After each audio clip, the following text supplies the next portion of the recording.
এমন একটি ভুল যা সারা জীবন তাড়া করে বেড়ায়। মানুষের জীবনে এমন কিছু মুহূর্ত আসে যেগুলো মাত্র কয়েক মিনিট স্থায়ী হয়, কিন্তু সেই কয়েক মিনিটের সিদ্ধান্ত তাকে সারা জীবন তাড়া করে বেড়ায়। ভাবুন তো, আপনার সবচেয়ে প্রিয় বন্ধু আপনার জন্য নিজের সব কিছু ত্যাগ করল, আর আপনি আপনি শুধু দাঁড়িয়ে দেখলেন, কিছুই করলেন না। বছরের পর বছর কেটে গেল, দেশ বদলে গেল, জীবন বদলে গেল, কিন্তু সেই একটি মুহূর্ত, একটি নীরবতা আপনাকে প্রতিটি রাতে ঘুম থেকে জাগিয়ে তুলল। যদি একদিন কেউ এসে বলে, এখনো সময় আছে, এখনো তুমি তোমার ভুলের প্রায়শ্চিত্ত করতে পারো, আপনি কি ফিরে যাবেন, নাকি অতীতকে অতীতই থাকতে দেবেন? আজকের গল্প শুধু দুই বন্ধুর গল্প নয়, এটি অপরাধ বোধের গল্প, এটি ক্ষমার গল্প, এটি এমন এক বন্ধুত্বের গল্প যেখানে একজন সবসময় দিয়েছে আর অন্যজন শুধু নিয়েছে। আর এই কারণেই দ্য কাইট রানারকে অনেকেই শুধু একটি উপন্যাস নয়, বরং মানুষের বিবেকের আয়না বলে মনে করেন। স্বাগতম গল্পের আয়নাতে। আজ আমরা জানব খালেদ হোসেইনের সেই অবিস্মরণীয় উপন্যাসের গল্প, যা প্রকাশের 2 দশকেরও বেশি সময় পর আজও পৃথিবীর কোটি কোটি পাঠকের হৃদয় ছুঁয়ে যায়। গল্প শুরু হয় আমেরিকার ক্যালিফোর্নিয়ায়। সময় 2001 সাল। আমির নামে একজন মধ্যবয়স্ক আফগান আমেরিকান মানুষ একটি ফোন কল পান। ফোনের ওপাশে আছেন একজন বৃদ্ধ, রহিম খান। তার কণ্ঠ শান্ত, কিন্তু কথাগুলো যেন আমিরের বহু বছরের চাপা পড়ে থাকা স্মৃতিকে এক মুহূর্তে জাগিয়ে তোলে। তিনি শুধু একটি বাক্য বলেন, there is a way to be good again. বাংলায় যার অর্থ, আবার ভালো মানুষ হয়ে ওঠার এখনও একটি পথ আছে। এই একটি বাক্য শুনেই আমির যেন বহু বছর আগের কাবুলে ফিরে যায়। সেই সময়ের আফগানিস্তান আজকের মতো ছিল না। কাবুল ছিল প্রাণবন্ত, রঙিন, হাসি খুশি একটি শহর। শীতকালে আকাশ ভরে যেত রঙিন ঘুড়িতে, শিশুরা ছাদে দাঁড়িয়ে চিৎকার করত, রাস্তা ভরে থাকত মানুষের কোলাহলে। সেই শহরেই বড় হচ্ছিল 2 শিশু, একজনের নাম আমির, অন্যজন হাসান। তারা একই বাড়িতে বড় হয়েছে, একসঙ্গে খেলেছে, একসঙ্গে গল্প শুনেছে, একসঙ্গে দৌড়েছে। কিন্তু সমাজ কখনো তাদের সমান চোখে দেখেনি, কারণ আমির ছিল পশতুন, আফগানিস্তানের প্রভাবশালী সম্প্রদায়ের সন্তান, আর হাসান ছিল হাজারা, যাদের দীর্ঘদিন ধরে অবহেলা, বৈষম্য আর অপমানের শিকার হতে হয়েছে। এই অদৃশ্য দেয়াল তাদের বন্ধুত্বের মাঝেও সব সময় দাঁড়িয়েছিল। আমিরের বাবা, যাকে সবাই শুধু বাবা নামে চিনত, ছিলেন কাবুলের একজন সম্মানিত, সাহসী এবং ধনী মানুষ। তার ব্যক্তিত্ব এতটাই প্রভাবশালী ছিল যে সবাই তাকে শ্রদ্ধা করত। অন্যদিকে হাসানের বাবা আলী ছিলেন সেই বাড়ির বিশ্বস্ত কর্মচারী। কিন্তু কর্মচারী শব্দটি সম্পর্কের পুরো সত্য বলে না। 2 পরিবার বহু বছর ধরে একই ছাদের নিচে বাস করছিল। তবুও সমাজের চোখে একজন ছিল মালিক আর অন্যজন ছিল চাকর। আর এই অসম সম্পর্কই ধীরে ধীরে এমন এক ট্র্যাজেডির দিকে এগোতে থাকে যা বদলে দেবে সবার জীবন। আমির ছিল সংবেদনশীল। সে বই পড়তে ভালোবাসত, গল্প লিখত, স্বপ্ন দেখত একদিন লেখক হবে। কিন্তু তার মনে সবসময় একটি অভাব ছিল। সে তার বাবার স্বীকৃতি চাইত। সে চাইত বাবা একদিন গর্ব করে বলুক, এই আমার ছেলে। কিন্তু বাবা যেন সবসময় আরও শক্ত, আরও সাহসী একজন ছেলেকে খুঁজতেন। আমির যতই চেষ্টা করুক, তার মনে হতো সে বাবার চোখে যথেষ্ট নয়। অন্যদিকে হাসান, সে ছিল একেবারে আলাদা। সে পড়তে জানত না, কিন্তু মানুষের মন পড়তে জানত। তার মুখে সব সময় হাসি লেগে থাকত। আমির যা বলতো সে তাই করত, কখনো অভিযোগ করত না, কখনো বিনিময়ে কিছু চাইত না। তার কাছে বন্ধুত্ব মানে ছিল নিঃস্বার্থ ভালোবাসা। এবং খুব শিগগিরই আমরা দেখব এই ভালোবাসার মূল্য সে কত ভয়াবহভাবে চুকিয়েছিল। বন্ধুত্ব, শ্রেণীবৈষম্য এবং অদৃশ্য দেয়াল। কখনো কখনো পৃথিবীর সবচেয়ে সুন্দর বন্ধুত্ব সমাজের তৈরি অদৃশ্য দেয়ালের সামনে অসহায় হয়ে পড়ে। আমির আর হাসানকে বাইরে থেকে দেখলে মনে হতো তারা যেন 2 ভাই। একই আঙিনায় বড় হয়েছে, একই গাছে উঠেছে, একই রাস্তায় দৌড়েছে, একই আকাশের নিচে ঘুড়ি উড়িয়েছে। কিন্তু তাদের সম্পর্কের মধ্যে এমন একটি সত্য লুকিয়ে ছিল, যা ছোটবেলায় আমির পুরোপুরি বুঝতে না পারলেও সেই সত্যই একদিন তার জীবনের সবচেয়ে বড় অনুশোচনার কারণ হয়ে দাঁড়ায়। কারণ তারা বন্ধু ছিল, কিন্তু সমাজ তাদের কখনো সমান মানুষ হিসেবে দেখেনি। হাসান ছিল হাজারা। আফগানিস্তানের ইতিহাসে হাজারা সম্প্রদায় দীর্ঘদিন ধরে বৈষম্য, অবহেলা এবং নির্যাতনের শিকার। তাদের মুখের গড়ন, সংস্কৃতি এবং শিয়া মুসলিম পরিচয়ের কারণে অনেকেই তাদের নিচু চোখে দেখত। অন্যদিকে আমির ছিল পশতুন, সংখ্যাগরিষ্ঠ ও সামাজিকভাবে প্রভাবশালী গোষ্ঠীর সন্তান। আমির নিজে হয়তো ছোটবেলায় ঘৃণা করত না, কিন্তু সে এমন এক সমাজে বড় হচ্ছিল যেখানে জন্মই মানুষের মর্যাদা নির্ধারণ করে দিত। আর সেই সমাজের শিক্ষা অজান্তেই তার মনেও ছাপ ফেলছিল। হাসান কখনো নিজেকে আমিরের সমান ভাবেনি। সে আমিরকে ডাকত আগা, যার অর্থ প্রভু বা মালিক। এই একটি সম্বোধনের মধ্যেই তাদের সম্পর্কের জটিলতা লুকিয়েছিল। বন্ধুত্ব ছিল, ভালোবাসা ছিল, কিন্তু সমতা ছিল না। আর সবচেয়ে কষ্টের বিষয় হল হাসান কখনো এই অসমতাকে প্রশ্নও করেনি। প্রতিদিন সন্ধ্যায় আমির গল্প লিখত। তার কল্পনা ছিল অসাধারণ। সে নতুন নতুন গল্প বানিয়ে হাসানকে শোনাত। হাসান পড়তে পারত না, কিন্তু গল্প শুনতে ভীষণ ভালোবাসত। একদিন আমির একটি গল্প পড়ে শোনানোর পর হাসান নিষ্পাপ মুখে একটি প্রশ্ন করেছিল। প্রশ্নটি এত সহজ ছিল, কিন্তু এত গভীর যে আমির নিজেই উত্তর দিতে পারেনি। সেই মুহূর্তে প্রথমবারের মতো বোঝা যায়, শিক্ষা শুধু বই পড়ার মধ্যে সীমাবদ্ধ নয়। একজন অশিক্ষিত মানুষও অনেক সময় এমন সত্য বুঝতে পারে যা শিক্ষিত মানুষ বুঝতে পারে না। এটাই ছিল হাসানের সৌন্দর্য। কিন্তু আমিরের ভেতরে ধীরে ধীরে আরেকটি অনুভূতি জন্ম নিচ্ছিল, ঈর্ষা। বাবা যেন হাসানকে একটু বেশিই স্নেহ করতেন। হাসান অসুস্থ হলে বাবা উদ্বিগ্ন হয়ে যেতেন, তার জন্য উপহার আনতেন, তার খোঁজ নিতেন। ছোট্ট আমিরের মনে প্রশ্ন জাগত, আমার বাবা কেন ওকে এত ভালোবাসেন? সে জানত না এই প্রশ্নের উত্তর বহু বছর পরে তার জীবনটাই বদলে দেবে। এদিকে কাবুলের শীত মানেই ছিল এক উৎসব, ঘুড়ি উৎসব। এটি শুধু একটি খেলা ছিল না, এটি ছিল সম্মান, গর্ব এবং বিজয়ের প্রতীক। শত শত ঘুড়ি আকাশে উড়ত। প্রতিযোগীরা বিশেষ কাঁচের গুঁড়ো মাখানো সুতা দিয়ে প্রতিপক্ষের ঘুড়ির সুতা কেটে দিত। যে শেষ পর্যন্ত নিজের ঘুড়িকে আকাশে ধরে রাখতে পারত, সেই হতো বিজয়ী। আরেকটি বিশেষ প্রথা ছিল, যে ঘুড়ির সুতা কেটে পড়ে যেত সেটি ধরতে শিশুরা প্রাণপণে দৌড়াত। এই কাজটিই করত কাইট রানার, অর্থাৎ ঘুড়ি শিকারী। আর হাসান ছিল কাবুলের সেরা কাইট রানার। সে অবিশ্বাস্য দক্ষতায় বুঝতে পারত কাটা ঘুড়িটি কোথায় গিয়ে পড়বে। ঘুড়ি ধরার আগে হাসান সব সময় আমিরকে একটি কথা বলত, ফর ইউ 1000 টাইমস ওভার। বাংলায়, তোমার জন্য 1000 বার হলেও আমি দৌড়াব। এটি শুধু একটি সংলাপ নয়, এটি পুরো উপন্যাসের হৃদয়। এই একটি বাক্যের মধ্যেই লুকিয়ে আছে হাসানের নিঃস্বার্থ ভালোবাসা, আনুগত্য এবং আত্মত্যাগ।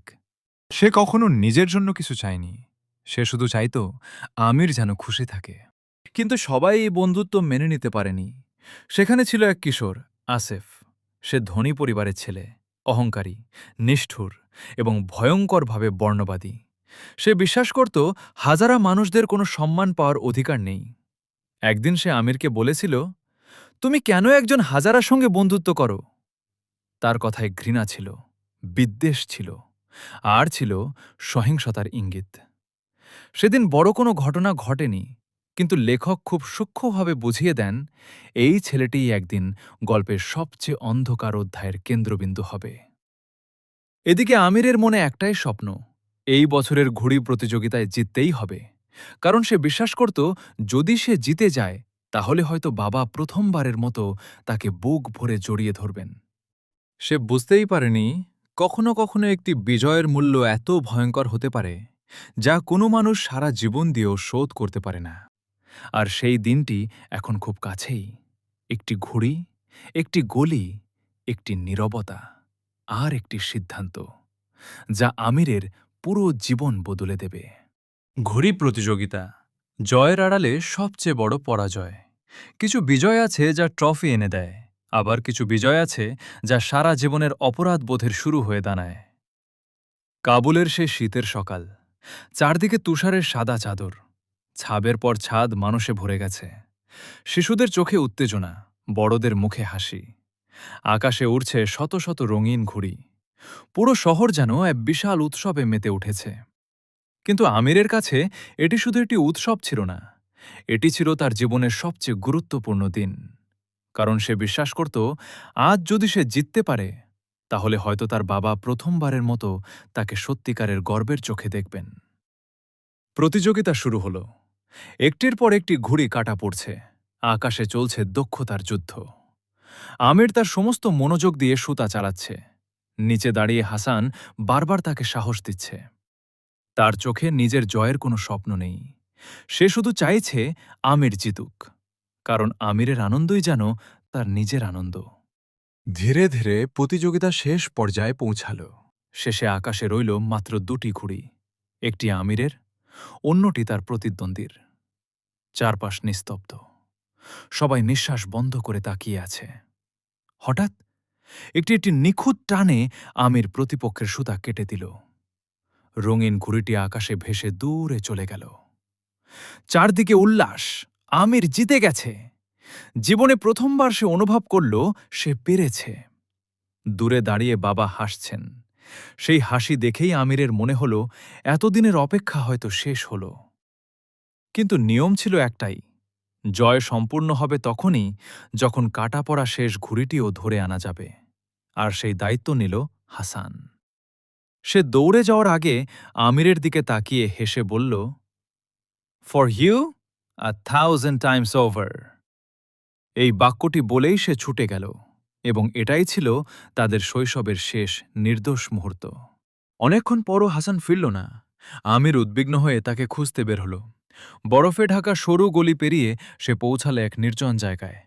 সেখানে সে এমন একটি দৃশ্য দেখল যা তার পুরো জীবন বদলে দেবে। সে দেখল আসেফ ও তার দুই সঙ্গী হাসানকে ঘিরে দাঁড়িয়ে আছে। হাসানের হাতে তখনও শক্ত করে ধরা সেই নীল ঘুড়ি। আসেফ ঘুড়িটি চাইছিল, কিন্তু হাসান তা দিতে রাজি হল না, কারণ সে জানত এটি আমিরের বিজয়ের প্রতীক। এটি সে যে কোনো মূল্যে রক্ষা করবে। এরপর যা ঘটল তা ছিল অত্যন্ত নির্মম। আসেফ তার ক্ষমতা ও নিষ্ঠুরতার পরিচয় দিল। হাসান ভয় পেলেও মাথা নত করল না। সে ঘুড়িটি ছাড়ল না। তার এই সাহসের জন্য তাকে ভয়াবহ নির্যাতনের শিকার হতে হল। খালেদ হোসেইনি এই দৃশ্যটি এমনভাবে লিখেছেন যা শারীরিক সহিংসতার চেয়ে অনেক বেশি মানসিকভাবে পাঠকে আঘাত করে। আর ঠিক সেই সময় গলির এক কোণে দাঁড়িয়েছিল আমির। সে সব দেখছিল। তার সামনে দুটি পথ ছিল, একটি বন্ধুকে বাঁচানো, অন্যটি নিজেকে বাঁচানো। তার পা এগোয়নি, সে চিৎকার করেনি, সে সাহায্য ডাকেনি।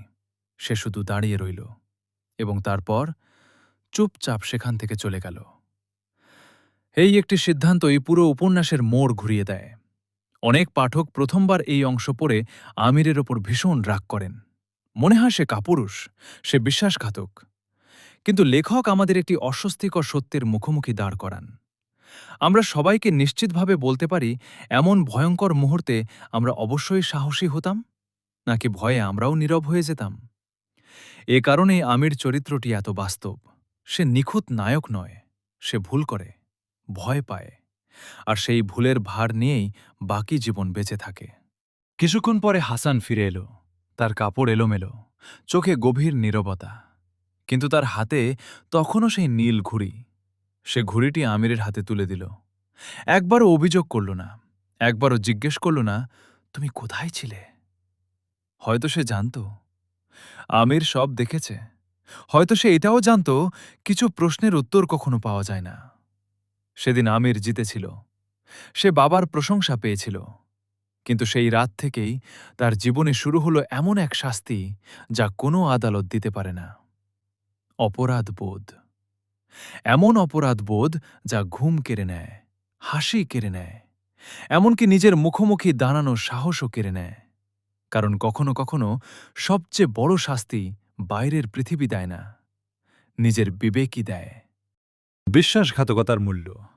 একটি ভুল মানুষকে যতটা ভাঙে, অনেক সময় সেই ভুল লুকিয়ে রাখার চেষ্টা তাকে তার চেয়েও বেশি ধ্বংস করে। সেই ঘটনার পর থেকে সবকিছু বদলে গেল। বাইরের পৃথিবী হয়তো আগের মতোই ছিল। কাবুলের আকাশে এখনও ঘুড়ি উড়ত। বাবা আগের মতোই কাজে যেতেন, আলী বাড়ির কাজ করতেন, হাসান প্রতিদিনের মতোই আমিরের জন্য অপেক্ষা করত। কিন্তু আমিরের ভেতরের পৃথিবী সম্পূর্ণ ভেঙে পড়েছিল। সে যখনই হাসানের মুখের দিকে তাকাত, তার মনে পড়ে যেত সেই গোলের দৃশ্য, সেই নীল ঘুড়ি আর নিজের নীরবতা। সবচেয়ে অবাক করার বিষয় ছিল, হাসান যেন কিছুই ঘটেনি এমন আচরণ করছিল। সে আগের মতোই আমিরকে ডাকত, তার জন্য খাবার এনে দিত, হাসি মুখে পাশে দাঁড়াত। কোনো অভিযোগ নয়, কোনো রাগ নয়, কোনো প্রশ্ন নয়। এই নীরব ক্ষমাই আমিরকে আরও বেশি কষ্ট দিতে লাগল। কারণ যে মানুষটি তাকে ঘৃণা করার অধিকার রাখত, সেই মানুষটিই তাকে আগের মতোই ভালোবাসছিল। অপরাধ বোধ থেকে মুক্তি পাওয়ার বদলে আমির একটি ভয়ঙ্কর ভুল করতে শুরু করল। সে ভাবল, যদি হাসান আমার সামনে না থাকে, তাহলে হয়তো আমি এই অপরাধ বোধ থেকেও মুক্তি পাব। সে ইচ্ছে করেই হাসানকে কষ্ট দিতে শুরু করল। তার সঙ্গে কথা বলা বন্ধ করে দিল, একসঙ্গে খেলতে চাইল না। এমনকি একদিন ডালিম বাগানে গিয়ে ইচ্ছে করে হাসানের দিকে ডালিম ছুঁড়ে মারল। রাগে, লজ্জায় আর নিজের প্রতি ঘৃণায় সে চিৎকার করে বলল, আমাকে মারো, কিছু তো বলো। কিন্তু হাসান কি করল? সে একটি ডালিম তুলে নিজের কপালে ভেঙে ফেলল। তারপর শান্ত গলায় বলল, এবার কি তোমার ভালো লাগছে আগা? এই দৃশ্যটি পুরো উপন্যাসের সবচেয়ে বেদনাদায়ক মুহূর্তগুলোর একটি। কারণ এখানে আমরা বুঝতে পারি, হাসান প্রতিশোধ নিতে জানে না, সে শুধু ভালোবাসতে জানে। কিন্তু আমিরের অপরাধবোধ এতটাই গভীর ছিল যে সে শেষ পর্যন্ত এমন একটি কাজ করল যা তার চরিত্রের সবচেয়ে অন্ধকার দিক প্রকাশ করে। সে নিজের ঘড়ি আর কিছু টাকা লুকিয়ে রাখল হাসানের বিছানার নিচে। তারপর বাবাকে গিয়ে বলল, সেগুলো চুরি হয়ে গেছে। বাবা সবাইকে ডাকলেন, আলী এলেন, হাসানও এলো। বাবা সরাসরি জিজ্ঞেস করলেন, হাসান, তুমি কি এগুলো নিয়েছ? এটাই ছিল সেই মুহূর্ত যখন সত্য সবকিছু বদলে দিতে পারত। হাসান যদি সত্য বলতো, তাহলে সবাই জানতে পারত তো চুরি সে করেনি।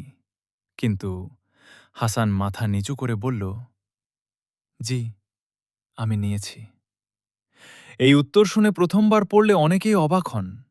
সে এমন মিথ্যা স্বীকার করল কেন? উত্তরটি খুবই হৃদয় বিদারক। হাসান জানত আমিরই এগুলো রেখেছে। সে বুঝেছিল আমির তাকে দূরে সরিয়ে দিতে চাইছে। তবুও সে সত্য প্রকাশ করল না, কারণ তার কাছে আমিরের সম্মান নিজের সম্মানের চেয়েও বড় ছিল। সে নিজের জীবন নষ্ট করতে রাজি ছিল, কিন্তু আমিরকে লজ্জিত করতে রাজি ছিল না। এমন নিঃস্বার্থ ভালোবাসা সাহিত্যেও খুব কম দেখা যায়। এরপর ঘটল আরেকটি গুরুত্বপূর্ণ ঘটনা।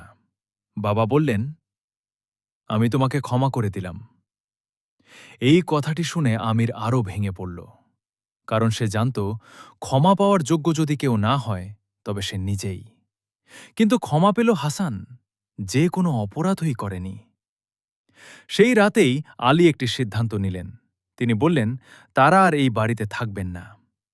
বাবা অনেক অনুরোধ করলেন, কাঁদলেনও, কিন্তু আলী সিদ্ধান্ত বদলালেন না। তিনি বুঝেছিলেন এই বাড়িতে থেকে আর সম্মান নিয়ে বাঁচা সম্ভব নয়। সকালের আলো ফোটার আগেই আলী আর হাসান বাড়ি ছেড়ে চলে গেলেন। কোনো বিদায় অনুষ্ঠান নয়, কোনো অভিযোগ নয়, শুধু নীরব প্রস্থান। আমির জানলার আড়াল থেকে তাদের চলে যেতে দেখল। সে বাইরে গিয়ে, থেমে যাও, এই একটি কথাও বলতে পারল না। আর সেই মুহূর্তে সে বুঝল, কিছু মানুষ চলে গেলে তারা শুধু একটি বাড়ি ছেড়ে যায় না, তারা সঙ্গে করে নিয়ে যায় আমাদের জীবনের সবচেয়ে সুন্দর অংশটুকুও। এই বিদায়ের পর আমিরের জীবন আর আগের মতো থাকল না। সে ভেবেছিল হাসান চলে গেলে তার অপরাধবোধও চলে যাবে, কিন্তু হলো ঠিক উল্টো। এখন হাসানের মুখ আর প্রতিদিন দেখা যায় না, কিন্তু তার স্মৃতি প্রতিটি দিন, প্রতিটি রাত, প্রতিটি নিঃশ্বাসে ফিরে আসতে থাকে। আর ঠিক তখনই আফগানিস্তানের ওপর নেমে আসে আরও বড় এক অন্ধকার। যে অন্ধকার শুধু একটি পরিবারের নয়, পুরো দেশের ভাগ্য বদলে দেবে। যুদ্ধ, নির্বাসন এবং নতুন জীবন। কখনো কখনো মানুষ নিজের দেশ ছেড়ে যায় না, বরং যুদ্ধ তার কাছ থেকে দেশটাকেই কেড়ে নেয়। হাসান আর আলী চলে যাওয়ার পর বাড়িটা যেন হঠাৎ করেই ফাঁকা হয়ে গেল। যে উঠোনে একসময় দুই শিশুর হাসির শব্দ শোনা যেতে, সেখানে এখন নেমে এসেছে অদ্ভুত এক নীরবতা। আমির মাঝে মাঝে সেই ডালিম গাছটার দিকে তাকিয়ে থাকত। সেখানে একদিন তারা ছড়ি দিয়ে লিখেছিল, আমির এবং হাসান, কাবুলের সুলতান। ছোটবেলা সেই সরল বিশ্বাস তারা চিরকাল একসঙ্গে থাকবে এখন যেন তুষারের মতো গলে গেছে। কিন্তু ব্যক্তিগত এই শোকের মধ্যেই আফগানিস্তানের আকাশে জমতে শুরু করল আরও বড় ঝড়। ১৯৭৯ সালে সোভিয়েত ইউনিয়ন আফগানিস্তানে সামরিক অভিযান শুরু করে। শহরে ট্যাঙ্ক নামল, বন্দুকের শব্দ রাতের নীরবতা ভেঙে দিতে লাগল। যে কাবুল একসময় রঙিন ঘুড়িতে ভরে থাকত, সেই আকাশ এখন ধোঁয়া আর যুদ্ধ বিমানের শব্দে ভারী হয়ে উঠল। মানুষ বুঝে গেল, পুরনো আফগানিস্তান আর ফিরে আসবে না। বাবা অনেকদিন পর্যন্ত দেশ ছাড়তে রাজি হননি। তিনি ছিলেন এমন একজন মানুষ যিনি নিজের মাটি, নিজের ঘর, নিজের সম্মান সবকিছুর সঙ্গে গভীরভাবে জড়িয়েছিলেন। তিনি বিশ্বাস করতেন ভয় পেয়ে পালিয়ে যাওয়া সমাধান নয়। কিন্তু পরিস্থিতি প্রতিদিন আরও বিপজ্জনক হয়ে উঠছিল। অবশেষে তিনি বুঝলেন এখানে থাকলে হয়তো বেঁচে থাকাই সম্ভব হবে না। এক গভীর রাতে অন্ধকারের আড়ালে বাবা আর আমির একটি ট্রাকে উঠে বসলেন। তাদের সঙ্গে ছিল আরও অনেক পরিবার। কেউ নিজের বাড়ি ছেড়ে এসেছে, কেউ নিজের ব্যবসা, কেউ বাবা মাকে, কেউ সন্তানকে। সবাই একটাই জিনিস বাঁচিয়ে রাখতে চাইছিল, নিজের জীবন। সেই যাত্রা ছিল ভয়ঙ্কর। পাহাড়ি রাস্তা, অন্ধকার, চেকপোস্ট, মৃত্যুর আতঙ্ক। একটি মুহূর্তে এক সশস্ত্র সৈন্য ট্রাক থামিয়ে একজন নারীর প্রতি অমানবিক আচরণ করতে চাইল।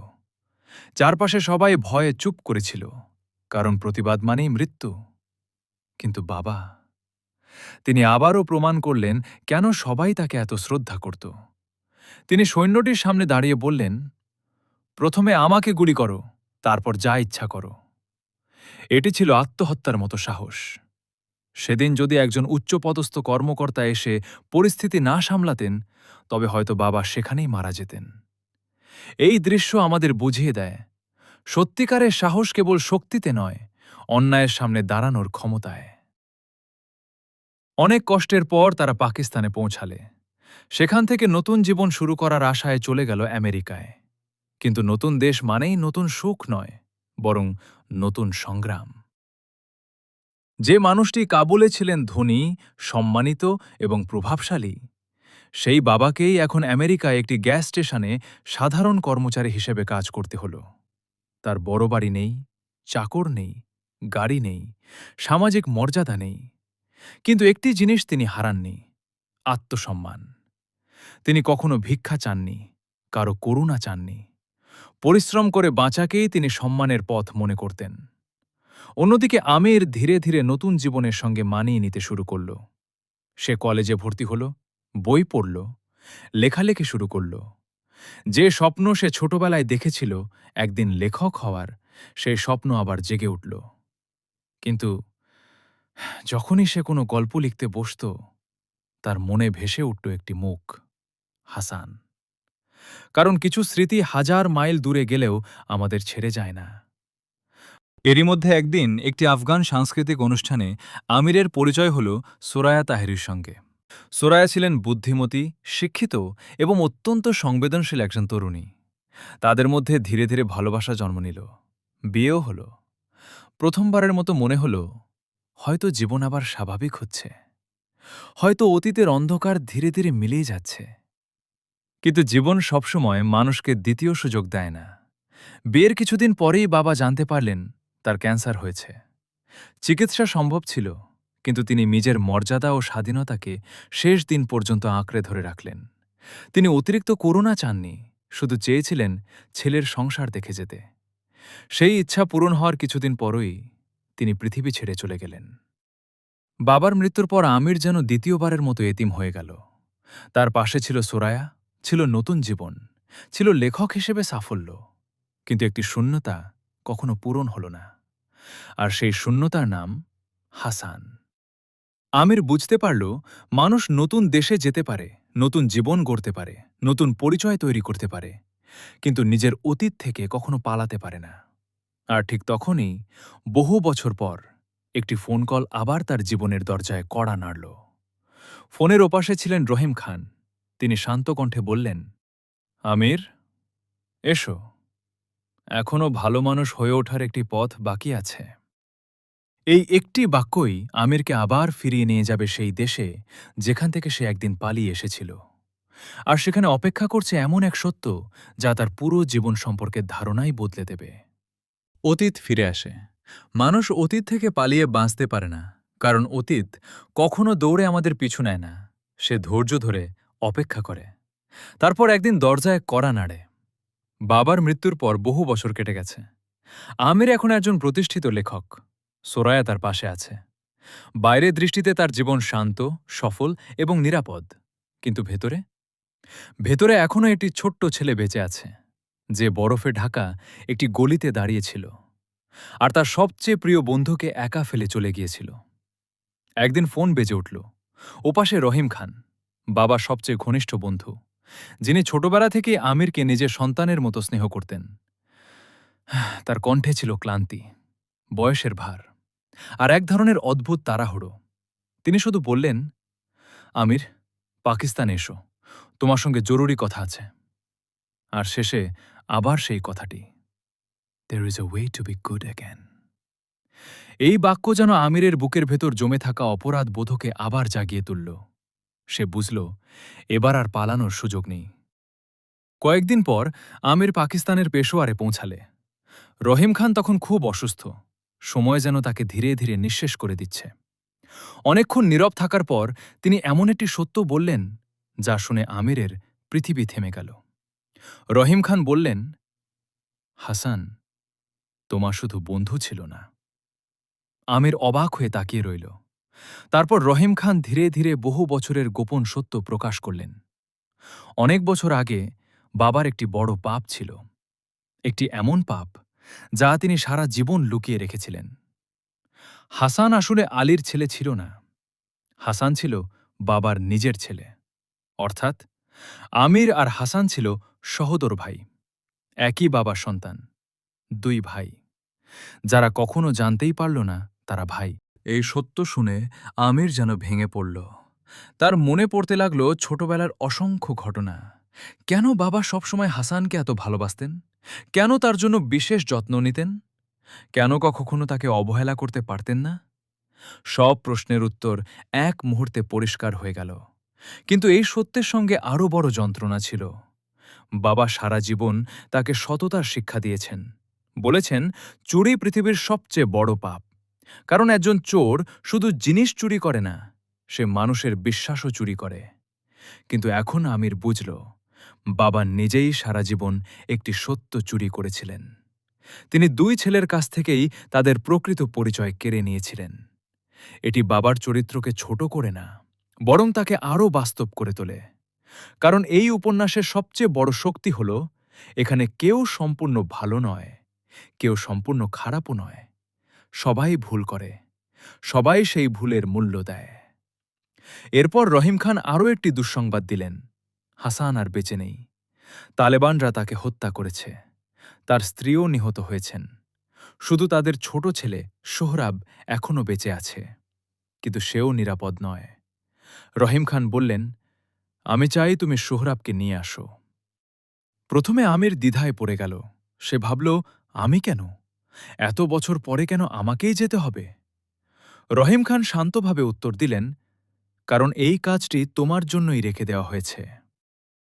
ঠিক তখনই আমির বুঝতে শুরু করল, এটি শুধু একটি শিশুকে উদ্ধার করার দায়িত্ব নয়, এটি তার নিজের আত্মাকে উদ্ধার করার সুযোগ। যে বন্ধুর জন্য সে একদিন কিছুই করতে পারেনি, আজ সেই বন্ধুর ছেলের জন্য সে কিছু করতে পারবে। এটাই হয়তো সেই পথ। There is a way to be good again. পরদিন আমির আফগানিস্তানের উদ্দেশ্যে রওনা দিল।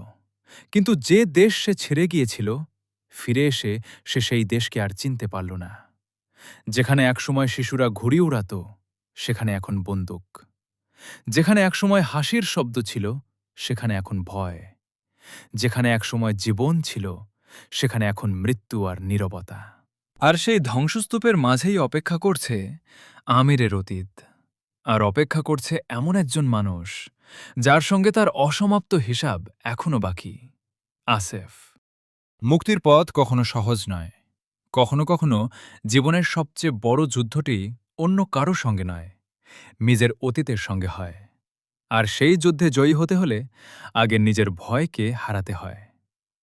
আমির যখন বহু বছর পর আফগানিস্তানে ফিরে এলো, তখন তার চোখের সামনে যে দৃশ্য ফুটে উঠল, সেটি তার শৈশবের কাবুলের সঙ্গে কোনোভাবেই মেলানো যায় না। যে শহরে একসময় শিশুরা ঘুড়ি উড়াত, সেই শহরের রাস্তায় এখন সশস্ত্র তালেবান টহল দিচ্ছে। বাড়িগুলো ভাঙা, বাজারগুলো প্রায় জনশূন্য। মানুষ কথা বলে ফিসফিস করে, কারণ এখানে ভুল কথা বলার মূল্য হতে পারে জীবন। আমিরের মনে হচ্ছিল সে শুধু একটি শহরে ফিরে আসেনি, সে ফিরে এসেছে নিজের হারিয়ে যাওয়া স্মৃতির ধ্বংসস্তূপে। রহিম খানের দেওয়া তথ্য অনুসরণ করে আমির জানতে পারল সোহরাবকে একটি প্রভাবশালী তালেবান কর্মকর্তা নিজের কাছে রেখেছে। তাকে দেখা সহজ নয়। অনেক চেষ্টা ও পরিচয়ের পর অবশেষে একটি সাক্ষাতের ব্যবস্থা হলো। আমিরকে একটি বড় ভবনের ভেতরে নিয়ে যাওয়া হলো। চারপাশে বন্দুকধারী পাহারা, নিঃশব্দ পরিবেশ। ঘরের ভেতরে বসে আছে সেই কর্মকর্তা। প্রথমে তার মুখ দেখা যাচ্ছিল না, কিন্তু যখন সে ধীরে ধীরে ঘুরে দাঁড়াল, আমিরের বুক হিম হয়ে গেল। সে আর কেউ নয়, আসেফ। সেই একই আসেফ, যে বহু বছর আগে হাসানের জীবন চিরতরে বদলে দিয়েছিল। আসেফও আমিরকে সঙ্গে সঙ্গে চিনে ফেলল। তার মুখে ভয়ঙ্কর এক হাসি। সে যেন অনেকদিন ধরেই এই সাক্ষাতের অপেক্ষায় ছিল। তার পাশে দাঁড়িয়েছিল ছোট্ট সোহরাব, ভীত, নিঃশব্দ। তার চোখে সেই একই অসহায়ত্ব যা বহু বছর আগে হাসানের চোখে দেখা গিয়েছিল। ঠিক সেই মুহূর্তে আমির বুঝল, ইতিহাস যেন আবার নিজেকে পুনরাবৃত্তি করতে চলেছে। আমির শান্তভাবে বলল, আমি ছেলেটিকে নিয়ে যেতে এসেছি। আসেফ হেসে উঠল। তারপর বলল, নিয়ে যেতে পারো, কিন্তু তার আগে আমাদের পুরনো হিসাব মেটাতে হবে। সে তার লোকদের ঘর থেকে বেরিয়ে যেতে বলল। ঘরে রইল শুধু তিনজন, আসেফ, আমির আর সোহরাব। এরপর শুরু হল নির্মম মারধর। আসেফ একের পর এক আঘাত করতে লাগল। আমিরের মুখ রক্তাক্ত, হাড় ভাঙার মতো যন্ত্রণা। প্রতিটি আঘাতে সে মাটিতে পড়ে যাচ্ছিল। কিন্তু আশ্চর্যের বিষয়, এই প্রথমবার আমির পালানোর চেষ্টা করল না। সে প্রতিরোধও খুব একটা করল না, বরং অনেক বছর ধরে বুকের ভেতরে জমে থাকা অপরাধবোধ যেন প্রতিটি আঘাতের সঙ্গে একটু একটু করে হালকা হতে লাগল। লেখক এখানে একটি অসাধারণ মানসিক পরিবর্তন দেখিয়েছেন। বরফে ঢাকা সেই গলিতে আমির কিছুই করেনি। আজ একই ধরনের অন্ধকারের মুখোমুখি হয়েও সে পালাচ্ছে না। সে জানে, এবার যদি পিছিয়ে যায় তবে সারা জীবনের জন্য নিজেকেই হারাবে। ঠিক যখন মনে হচ্ছিল সব শেষ, তখন ঘটল অবিশ্বাস্য একটি ঘটনা। ছোট্ট সোহরাব তার পকেট থেকে একটি গুলতি বের করল। এই গুলতিটি একসময় হাসানের প্রিয় অস্ত্র ছিল। শৈশবে আসেফকে ভয় দেখাতে হাসান যেভাবে গুলতি তুলেছিল, আজ তার ছেলে ঠিক একইভাবে দাঁড়াল। সোহরাব লক্ষ্য করল, এটি ছোট ধাতব বল ছুঁড়ে মারল। সেটি সোজা গিয়ে আঘাত করল আসেফের চোখে। আসেফ যন্ত্রণায় চিৎকার করে উঠল। এই সুযোগে আমির সোহরাবকে নিয়ে সেখান থেকে পালিয়ে গেল। এই দৃশ্যটি শুধু একটি রোমাঞ্চকর পালানোর ঘটনা নয়, এটি পুরো উপন্যাসের সবচেয়ে শক্তিশালী প্রতীকগুলোর একটি। বহু বছর আগে হাসান গুলতি দিয়ে আমিরকে রক্ষা করেছিল। আজ হাসানের ছেলে একই অস্ত্র দিয়ে আমিরকে বাঁচাল। ইতিহাস যেন আবার ফিরে এলো, কিন্তু এবার ফলাফল ভিন্ন। আমির গুরুতর আহত অবস্থায় হাসপাতালে ভর্তি হল। তার মুখে সেলাই, শরীরে অসংখ্য আঘাত। কিন্তু আশ্চর্যভাবে বহু বছরের মধ্যে এই প্রথম সে নিজের ভেতরে এক ধরনের শান্তি অনুভব করল। সে জানত, এই ক্ষত শুধু শরীরের নয়, এগুলো তার আত্মারও প্রায়শ্চিত্ত। কিন্তু গল্প এখানেই শেষ নয়। সবচেয়ে কঠিন লড়াই এখনও বাকি। সোহরাবকে আমেরিকায় নিয়ে যাওয়া সহজ ছিল না। আইনি জটিলতা, অনিশ্চয়তা এবং ভবিষ্যতের ভয় ছোট্ট ছেলেটিকে মানসিকভাবে ভেঙে দেয়। একসময় সে এতটাই হতাশ হয়ে পড়ে যে নিজের জীবন শেষ করার চেষ্টা করে। যদিও সে বেঁচে যায়, কিন্তু তার ভেতরের আলো যেন নিভে যায়। সে কথা বলা প্রায় বন্ধ করে দেয়, হাসত না, কাঁদতও না, শুধু নীরবে পৃথিবীর দিকে তাকিয়ে থাকত। যেন এত ছোট বয়সেই সে মানুষের নিষ্ঠুরতার সব রূপ দেখে ফেলেছে। আমির বুঝতে পারল, একটি শিশুকে শুধু বিপদ থেকে উদ্ধার করাই যথেষ্ট নয়, তার ভাঙা বিশ্বাসও ফিরিয়ে আনতে হয়। আর সেটাই হবে তার জীবনের সবচেয়ে কঠিন কাজ। For you 1000 times over. ক্ষমা, প্রায়শ্চিত্ত। কিছু ক্ষত কখনো পুরোপুরি সারে না, কিন্তু মানুষ সেই ক্ষত নিয়েও আবার বাঁচতে শিখতে পারে। আর সেটাই হয়তো জীবনের সবচেয়ে বড় জয়। অনেক আইনি জটিলতার পর অবশেষে আমির সোহরাবকে নিয়ে আমেরিকায় ফিরে আসে। সোরায়া তাকে নিজের সন্তানের মতো গ্রহণ করেন। বাইরের দিক থেকে দেখলে মনে হতে পারে সব সমস্যা সমাধান হয়ে গেছে, কিন্তু বাস্তবতা ছিল ভিন্ন। সোহরা আবার আগের মতো কোনো সাধারণ শিশু ছিল না। সে খুব কম কথা বলতো, প্রায় হাসত না, কোনো খেলায় আগ্রহ দেখাতো না, কারো চোখের দিকে তাকাতো না। তার ছোট্ট মন এত গভীর আঘাত পেয়েছিল যে ভাষা যেন তাকে ছেড়ে চলে গেছে। আমির প্রতিদিন চেষ্টা করত তার সঙ্গে কথা বলতে, গল্প শোনাতে, হাসানোর চেষ্টা করতে, কিন্তু সোহরাবের চারপাশে যেন অদৃশ্য এক দেয়াল তৈরি হয়ে গিয়েছিল। এই সময়ে আমির বুঝতে পারে একটি গুরুত্বপূর্ণ সত্য: প্রায়শ্চিত্ত মানে অতীতকে মুছে ফেলা নয়। অতীত কখনো মুছে যায় না। প্রায়শ্চিত্ত মানে ভুলকে স্বীকার করে যতটা সম্ভব তার ক্ষত পূরণ করার চেষ্টা করা। সে জানত হাসানকে সে আর কখনো ফিরিয়ে আনতে পারবে না, কিন্তু হাসানের ছেলের পাশে দাঁড়াতে পারবে। এটাই এখন তার জীবনের উদ্দেশ্য। একদিন বসন্তের একটি বিকেলে তারা একটি পার্কে গেল। সেখানে অনেক মানুষ ঘুড়ি উড়াচ্ছিল। রঙিন ঘুড়িগুলো আকাশে ভেসে বেড়াচ্ছিল। সেই দৃশ্য দেখে আমিরের মনে পড়ে গেল বহু বছর আগের কাবুল। মনে পড়ল হাসানকে, মনে পড়ল সেই শীতের দিন, মনে পড়ল একটি নীল ঘুড়ি আর একটি নীরবতা। আমির একটি ঘুড়ি কিনে সোহরাবকে বলল, চলো আমরা ঘুড়ি ওড়াই। প্রথমে কোনো উত্তর এলো না, কিন্তু কিছুক্ষণ পর সোহরাব খুব ধীরে মাথা নাড়ল। দুজন মিলে ঘুড়ি ওড়াতে শুরু করল। অনেক দিন পর প্রথমবার সোহরাবের ঠোঁটের কোণে খুব ছোট্ট একটি হাসি ফুটে উঠল। উপন্যাসে এটি বড় কোনো হাসি নয়, কিন্তু এই ছোট্ট হাসিটি পুরো গল্পের সবচেয়ে বড় আশার প্রতীক। কারণ ভেঙে যাওয়া মানুষ একদিনে সুস্থ হয় না। সুস্থ হওয়া শুরু হয় এমনই ছোট ছোট মুহূর্ত থেকে। এরপর একটি প্রতিদ্বন্দ্বী ঘুড়ির সুতা কেটে গেল। কাটা ঘুড়িটি বাতাসে ভেসে দূরে যেতে লাগল।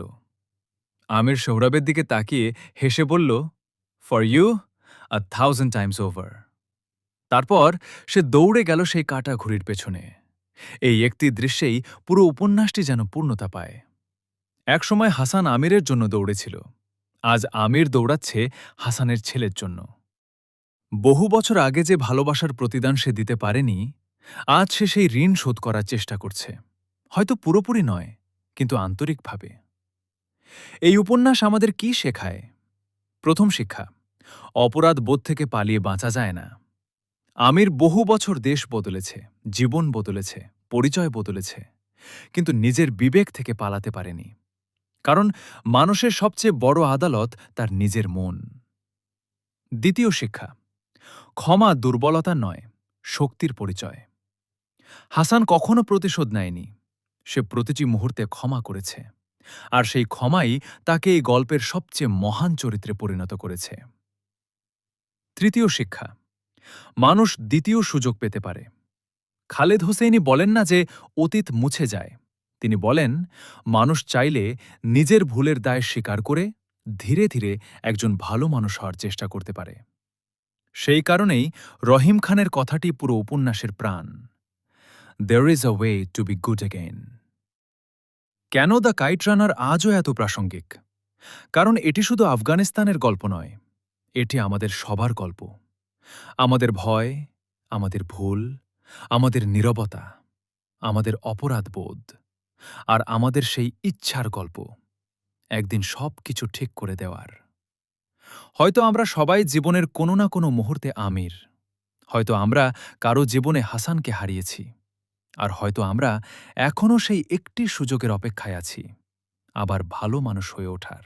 শেষ করার আগে একটি প্রশ্ন রেখে যেতে চাই। আপনি যদি আমিরের জায়গায় থাকতেন, সেই বরফের ঢাকা গলিতে, আপনি কি এগিয়ে যেতেন নাকি নীরব থাকতেন? আপনার উত্তর হয়তো এই বইটির সবচেয়ে গুরুত্বপূর্ণ অংশ। আজকের গল্প যদি আপনার হৃদয় ছুঁয়ে থাকে, তাহলে গল্পের আয়নার সঙ্গে থাকুন, কারণ প্রতিটি বইয়ের পাতার আড়ালে লুকিয়ে থাকে এমন কিছু গল্প যা শুধু পড়ার জন্য নয়, নিজেকে নতুন করে দেখার জন্য। ধন্যবাদ। আবার দেখা হবে আরেকটি অসাধারণ গল্প নিয়ে।